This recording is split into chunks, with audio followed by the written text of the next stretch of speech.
Baru-baru ini ada kasus seorang ustaz yang sangat terkenal, seorang hafiz Al-Quran melakukan kezaliman kepada anak-anak remaja lelaki mengikuti kaum Nabi Lut. Yang saya tanyakan bagaimana supaya kita bisa terhindar daripada kemaksiatan sedangkan orang yang lebih alim dari saya saja masih belum selamat daripada kezaliman. Yes. Ini berlaku. Kes ini sebenarnya berpunca daripada kaum Nabi Lut AS.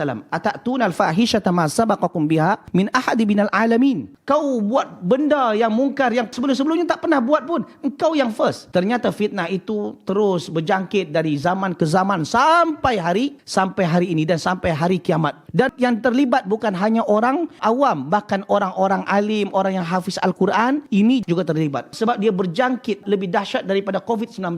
Itu sebabnya Nabi SAW katakan apa? Idza ra'aitum may ya'malu amala qaumi Lut faqtulul fa'ilu maf'ul bih. Kalau dalam Islam, seseorang yang melakukan amalan-amalan seperti kaum Nabi Lut, maka bunuh si pelaku dan juga mangsanya. Kalau dua-duanya sama-sama suka. Kalau yang satu lagi dipaksa tu lain. Dua-duanya sama-sama redha, dua-duanya dibunuh dalam hukum Islam. Sebab apa? Dia berjangkit.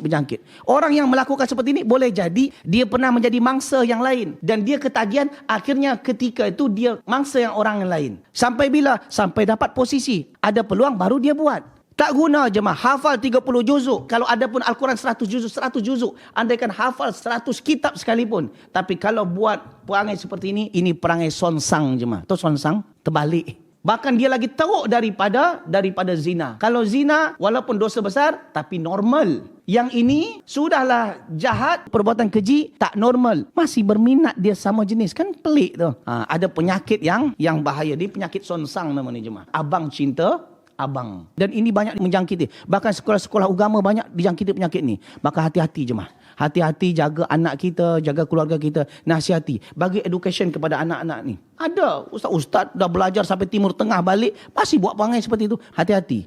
Mudah-mudahan kita, anak kita, menantu kita diselamatkan daripada orang yang punya terjangkit penyakit ini. Amin ya rabbal alamin.